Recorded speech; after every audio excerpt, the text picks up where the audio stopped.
अंश और प्रार्थना की शादी का दिन है। कोठारी हवेली चमचमा रही है। हर कोने से शहनाइयों की गूंज सुनाई दे रही है और हर चेहरा मुस्कुराता हुआ लग रहा है।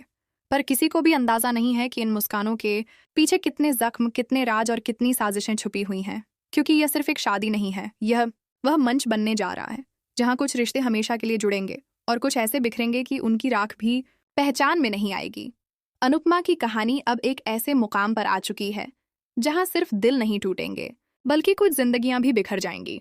जब अनुपमा खुद पूरे दिल से यह शादी करवा रही होती है तो उसे यह भनक तक नहीं होती कि उसके बिल्कुल पास ही एक ऐसा जाल बुना जा चुका है जो उसकी परवरिश, उसकी सीख और उसके भरोसे को चुनौती देने वाला है। गौतम, जो प्रार्थना की चाहत में पागल हो चुका है, अब कुछ भी करने को तैयार है। और अब जब मोटी भा, जिसने हमेशा परिवार को जोड़कर रखने की बात की थी, इस शादी के लिए हाँ कह देती है तो गौतम का पागलपन अपनी सारी सीमाएं पार कर देता है। उसे यकीन हो जाता है कि प्रार्थना को पाने का अब एक ही रास्ता बचा है, डर। और फिर आता है वह पल जहां फेरे शुरू होते हैं, अग्नि जल रही होती है, पंडित मंत्र पढ़ रहा होता है और उसी वक्त हवेली के मुख्य द्वार पर एक गूंजती हुई आवाज सब कुछ रोक देती है। अगर किसी ने हिला भी तो यह गोली सीधी सीने के पार जाएगी। गौतम हाथ में पिस्तौल लिए, आंखों में खून और जुबान पर सिर्फ एक ही बात, प्रार्थना मेरी है, सिर्फ मेरी। पूरा मंडप थम जाता है। दूल्हा दुल्हन के बीच सन्नाटा छा जाता है। माताएं चीख उठती हैं और तब पहली बार अनुपमा डरती है। इस बार बात सिर्फ संस्कारों की नहीं, जान की है। गौतम जैसे ही प्रार्थना को खींचने की कोशिश करता है, अंश दौड़ पड़ता है, लेकिन अनुपमा बीच में आ जाती है। रुको अंश, नहीं, अगर तुमने कुछ किया तो यही लोग तुम्हें दोषी बना देंगे। उसे कानून से रोको। लेकिन गौतम के दिमाग में अब सिर्फ एक ही बात है, अगर मेरी नहीं बनी तो किसी की नहीं बनेगी। और तभी गोली चलती है। कोई चीखता है, कोई गिरता है। पराग कोठारी जमीन पर गिर चुके हैं, सीने पर गोली का गहरा निशान, हाथ अब भी अपनी बेटी की ओर बढ़ा हुआ।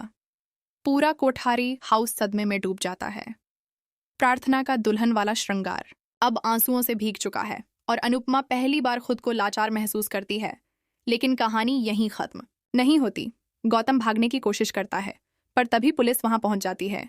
गौतम पकड़ा जाता है और उसके पास से जो मोबाइल मिलता है उसमें छुपा होता है ऐसा सच जो सुनकर सबके पैरों तले जमीन खिसक जाती है। ऑडियो रिकॉर्डिंग में मोटी भा की आवाज, गौतम, काम समय से पहले करना मत भूलना, शादी रुकनी चाहिए किसी भी हालत में, वरना अंश को वह जगह मिल जाएगी जो मेरे बेटे का हक था।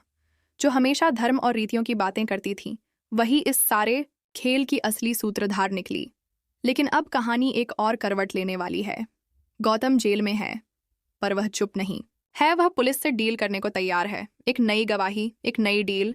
लेकिन बदले में वह मांगता है, मैं सब कुछ बताऊंगा, लेकिन पहले मुझे बाहर निकालो, वरना मैं ये सारी सच्चाई मीडिया में खोल दूंगा। दूसरी तरफ आईसीयू में पराग कोठारी जिंदगी और मौत के बीच झूल रहे हैं। प्रार्थना की हालत भी ठीक नहीं है, उसे सदमा लग चुका है और अंश, उसका अब किसी पर भी विश्वास नहीं रहा। वह पूरे परिवार को शक की निगाहों से देखता है, खासकर मोटी भा को, जो अब भी कैमरे के सामने मासूम बनी हुई है।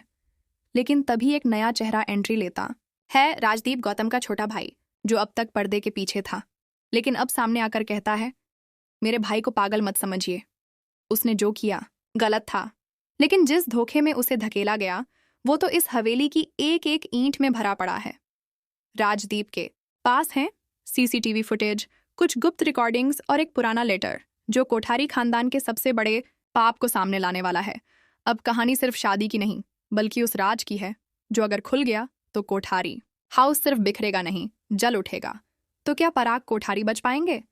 क्या अनुपमा अब अपने ही परिवार के खिलाफ खड़ी होगी? क्या मोटी भा को उनकी करतूतों की सजा मिलेगी? और सबसे बड़ा सवाल, क्या अंश और प्रार्थना इस सब के बाद फिर एक हो पाएंगे? जानने के लिए देखते रहिए अनुपमा, जहां अब हर एपिसोड में छुपा है एक राज, एक धोखा और एक विस्फोट। अब ना रिश्ते सुरक्षित हैं, ना भरोसे, क्योंकि अब परिवार ही बन चुका है सबसे बड़ा दुश्मन।